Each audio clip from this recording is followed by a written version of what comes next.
Très chers amis, Shabbat Shalom, nous sommes la veille de Parashat Shemot. La Parashat de Shemot, en fait, le début de l'exil du peuple juif en Égypte. Et cette Parashat est très intéressante, puisqu'elle nous décrit d'un côté le début de l'exil, mais d'un autre côté aussi le début de la délivrance. Dans notre Parashat, on raconte la naissance de Moshe Rabbeinu. Moshe Rabbeinu qui était le délivreur, qui a été le délivreur du peuple juif d'Égypte. Donc en fait, c'est la paracha où on commence à te parler de l'exil, c'est là qu'on te dit qui c'est le délivreur. Essayons d'examiner un petit peu les choses particulières qu'on peut remarquer dans la naissance de Moshe Rabbeinu.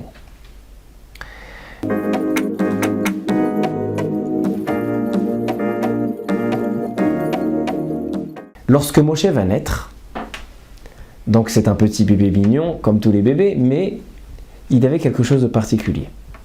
Sa maman, lorsque elle a accouché de son fils, il est écrit « Vatere oto ki tovhu ».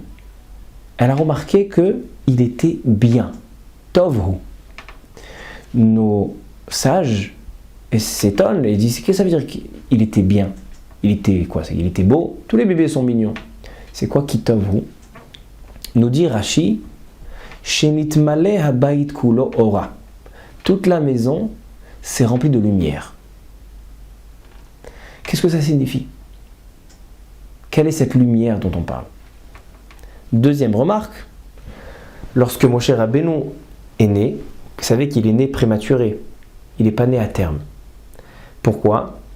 Parce que les Égyptiens écrivaient, notaient exactement les femmes juives quand ils étaient censés accoucher, et à peu près vers le jour de l'accouchement, ils venaient pour pouvoir prendre les garçons et les jeter dans le Nil, selon l'ordre du pharaon. Et Moshe Rabbeinu est né au 6e mois de la grossesse, donc bien avant, et donc le jour qui était censé être le terme de cette grossesse, donc le jour qui était censé naître Moshe Rabbeinu, sa maman l'a pris et elle l'a mis dans une boîte et l'a envoyé dans le Nil. Qui c'est qui l'a récupéré? La fille du pharaon. Et lorsque la fille du pharaon va récupérer cet enfant, elle va ouvrir la boîte, elle va voir Vatir'ehu et ayeled. Nous disent là-bas nos sages, qu'est-ce qu'elle a vu de particulier? Elle a vu la Shekhinah, elle a vu la présence divine, elle a vu Dieu qui était là-bas. Essayons d'expliquer. Qu'est-ce que ça veut dire que Moshe Rabbeinu, à sa naissance déjà, il y avait une lumière particulière et il y avait une présence divine. Pour répondre à cela, nous allons rapporter une Gemara dans le traité talmudique, traité Menachot, à la page 53. La Gemara nous dit comme ça, je vous dis en hébreu, je vous le traduis. Yavo tov, veyekabel tov, mitov letovim. Je traduis, viendra le bien, qui réceptionnera du bien, le bien pour les biens. C'est un jeu de mots? Pas du tout. Nous explique la Gemara que le bien, c'est Moshe Rabbeinu. Comme il est écrit, Vatir'ehu ki tov, il était bien. Moshe Rabbeinu, c'est un homme qui symbolise le bien, qui va réceptionner du bien, c'est le Dieu qui est bien. Notre Dieu est bien. Il va réceptionner le bien, donc la Torah qui est appelée aussi le bien, qui est l'Ekar Tov Natati Lachem, pour le donner à des gens qui sont bien, ce sont le peuple juif. C'est-à-dire qu'en fait, l'essence de l'existence de Moshe Rabbeinu, pourquoi il est venu au monde? Pour une chose, pour nous transmettre la Torah. Lorsque Dieu va rencontrer Moshe Rabbeinu pour la première fois, il va lui dire: tu vas délivrer mon peuple juif afin qu'ils acceptent et qu'ils reçoivent la Torah au mont Sinaï. C'est pas seulement un délivreur. Moshe Rabbeinu, il était bien plus qu'un délivreur. Moshe Rabbeinu, c'est lui qui a délivré le peuple juif d'Égypte, certes, mais l'objectif de cette délivrance était pour accepter et recevoir la Torah. C'est ça ce que la maman de Moshe et la fille de Pharaon ont vu. Ils ont vu le bien absolu. La Torah est le bien absolu. Vous savez que lorsque le premier homme, Adam Arishon, a fauté, alors nous disent nos sages, dans Pirkei des Rabbi Eliezer, que pendant 36 heures depuis sa création, il a été donc créé le vendredi après-midi, pendant 36 heures, donc jusqu'au Motzae Shabbat, jusqu'au samedi soir, il a profité d'une lumière particulière. Lorsqu'Hachem a créé le monde, il est écrit Vayar Elohim et Taor Kitov. Il a vu la lumière qui est bonne. C'est quoi une bonne lumière? Adam Arishon a bénéficié d'une bonne lumière.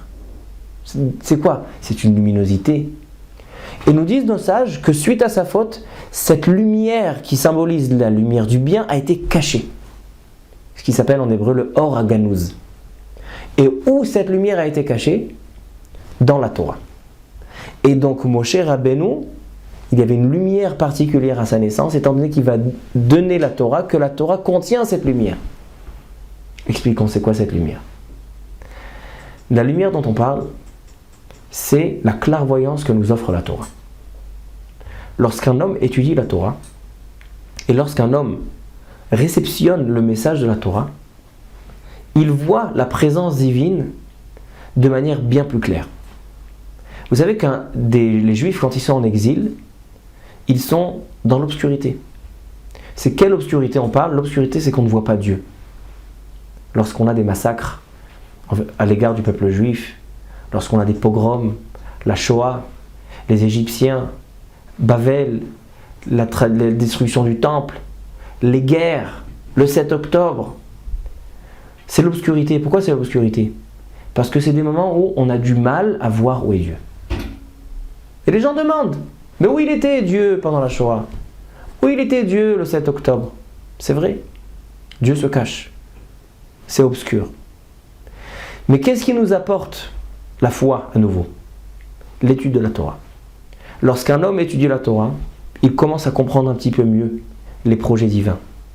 Il commence un petit peu mieux à se rattacher d'Hachem. Et à ce moment-là, il retrouve la présence divine. C'est ça la naissance de Moshe. Moshe, donc la paracha de Shemot démarre par l'exil, l'obscurité. Les Juifs sont vraiment désemparés, asservis chez le Pharaon. C'est très difficile de croire encore en Dieu. Mais là va naître un délivreur. Qui est ce délivreur? L'homme qui va leur permettre de retrouver cette clairvoyance, retrouver la présence d'Hachem. Comment? Parce que par la suite, il va leur donner la Torah. La Torah offre cette lumière, et c'est ce que Moshe va offrir au peuple juif.